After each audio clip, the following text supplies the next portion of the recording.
We're here with Devin, a member of the logistics team for this madness that is the Fantastic Debates. Devin, give us your take on what happened here. My overall take on the debates was basically how big it grew this year and how big and how much of a pageant we made it out of it. Everybody really stepped up and kind of like gave it their all. Tim, man, my God. I don't know if I'm ever going to stop being amazed by my boss, but the day might come. Elijah, I mean, I think we all feel the same way about Elijah, and it was really sweet of Dominic to come out and let us do this to him. But I mean, really everybody that came out, I mean, I don't know if you guys realize it. I mean, I know y'all were sweating in the gym because it was 1,000,000 degrees, but imagine being up there with all those lights, trying to be funny and make everyone up there laugh, and then also not look like a pussy. It takes a special kind of person, and we had them all last night. All I have to say on an ending note, 2012. So Drew McQueenie, you were at the Fantastic Debates. I was. Tough ticket to get this year. It was a brutal wait outside, and then we were cramped into a very small, hot space to see the debates, but totally worth it. Yeah, so tell me about the fights. What'd you think? The Zellner brothers, who fought last year, really brought it again this year. They are theatrical fighters, to say the least. Nathan looked like the World Wrestling Federation version of Allen Ginsberg when he took the stage. It was crazy. And David had a giant MacGyver wig and a calculator breastplate, and they were debating whether or not robots are superior to humans, with Nathan taking the pro side and David taking... No, David believes they are superior and that they should take over, that that's the natural order. Sure. Nathan was arguing for humanity's ownership of the planet. Unfortunately, Nathan lost the debate. So since these are the Fantastic Debates and the final word on the matter, robots are superior to humans now. Well, did he win the fight, though? Technically, David didn't get in the ring. David chose to have a robot fight for him. Nice. Basing it on the design of the very popular, beloved children's show Small Wonder from the 80s, he created Medium Wonder, who was designed to be a fighting machine. Nice. And got in the ring opposite Nathan and basically just abused him. Nice. So a lot of body shots, a lot of broken ribs. I'm going to believe Nathan's peeing blood for the next month or so. It was a great fight. And how about that Hobbit fight? Hobbits fighting. What more can you say? It was great. What I love is that Dom and Elijah are friends, but like all friends, they have certain philosophical differences. And Sure. in this case, it's whether or not World of Warcraft is a fucking waste of time. And it appears that Elijah believes it is, and Dom believes it is not. And so, yeah, Dom argued his point forcefully. I truly believe he loves the game. I think Elijah's right. But again, the cold hammer of justice was administered in the ring, and while I believe Elijah kind of stood toe-to-toe for that first round, there was some running in the second round. Nice. There was a little bit of chasing going on. And, yeah, I think Dom's been in a ring before, it looked like.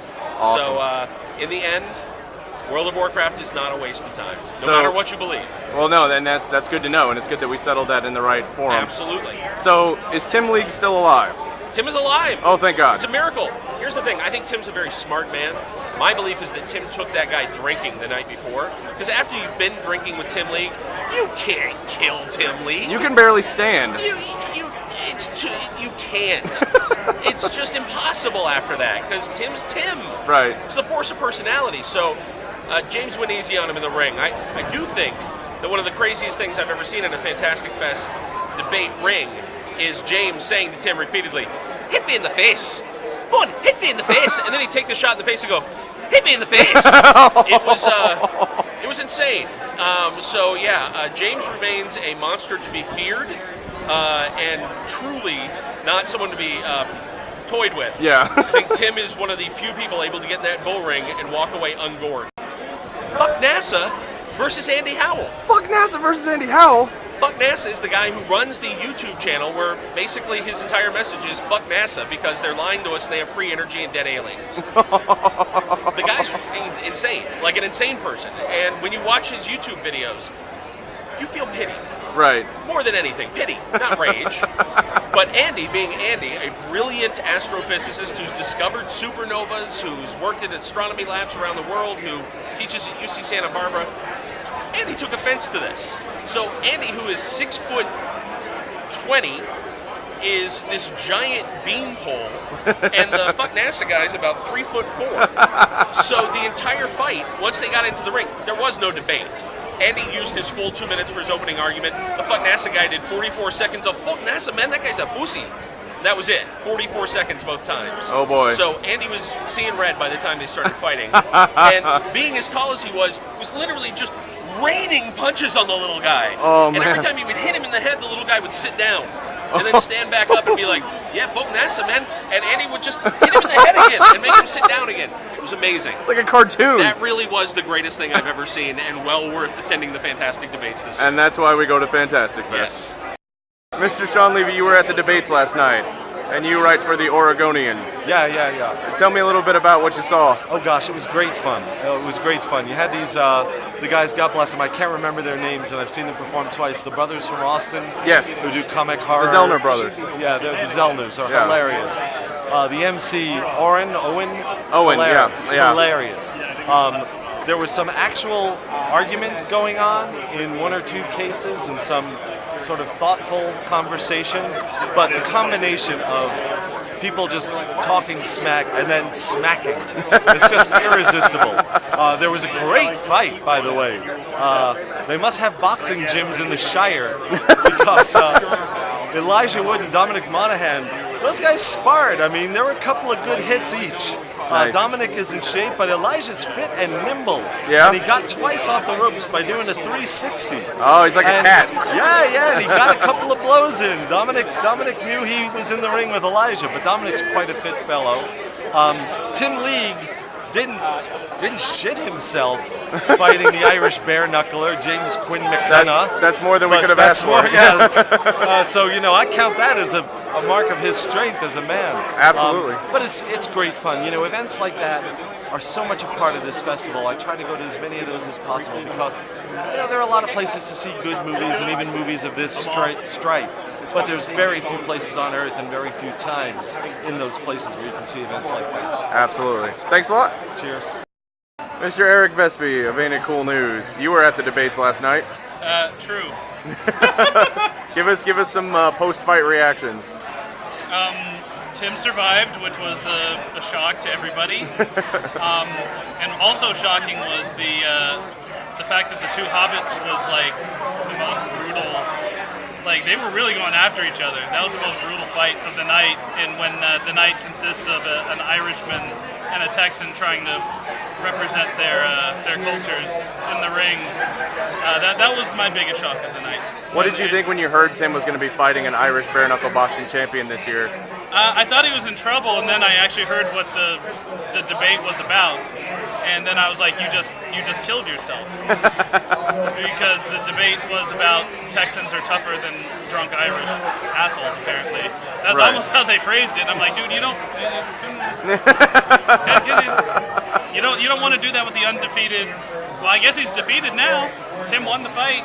Well, there you go. At least he's got one in the loss column now. They weren't fighting with bare knuckles though. Thankfully, they had. True. actual I guess gloves there's on. the technicality. Yeah. Mr. McDonough could keep his title. Yeah, because he's still the bare knuckle champion. That's true. Do you think there's any other festival on the planet that could have an event like this? They can try, but they'll fail miserably. Absolutely. Thanks, Vespi. You're welcome. Here with Elijah Wood, who fought his nemesis. My best friend. Yeah, his best friend. It was great. It was great. This year was super epic. I was at Fantastic Debates last year, and it was great. First time I'd ever been to the debates. And this year, the whole atmosphere was so much more intense and epic. The entrances with the dimmed lights and the music was just so incredible. So it was a lot of fun. And the actual match, I got my ass handed to me a little bit, but it was a lot of fun. I heard It you were was very great. nimble. I'm fast. I had that on him. I had that. That was my advantage. But it was a blast. Who do you think actually won the debate, though? Do you feel like you? I feel pretty good about mine. Yeah. I think there are different people that I've talked to that sort of oscillate between which side they actually think won the debate. But I feel good about my argument. I think you definitely held your own. And would you ever consider doing this again if they asked you? Absolutely. Awesome, because you're a Fantastic Fest regular. So. Absolutely. Yeah, no, I'd love to do that again. Excellent. Well, thanks for talking to us. Of course. We're here with Alamo founder, owner Tim League, proving that he is in fact alive, that he did survive his bout with Irish bare knuckle boxing champion Mr. McDonough. Yeah, I'm a little bit sore right here, and in my back. Yeah. My neck's a tiny little bit stiff, but I'm definitely still in the game. Were you? How did you feel about it? Were you nervous? I wasn't nervous until he started shadow boxing up in the gym, and I saw exactly how fast and exactly how skilled he is. I think I downplayed that in my mind, and then I got really nervous, and then right when we were coming in and stepping in together, I was petrified. But then the adrenaline starts going, you start flailing away as best I can. Was the idea to make it not a bare knuckle fight yours, or was that your insurance company's? That was absolutely my idea. It was his preference. He said he hates gloves. It's like it's like a pillow fight to him. So Jesus. But why did you get in the ring with this guy exactly? I don't know. No, I'm happy I did. He was actually a whole lot of fun. Great guy, and we drank some Irish whiskey afterwards. Awesome. So we're buddies. And I heard that you held your own pretty well. So I tried. I mean, he took it easy on me, but apparently he's got a sore jaw. So at least I got one in. Well, thanks, Tim. We're glad to see that you're in one piece. Me too.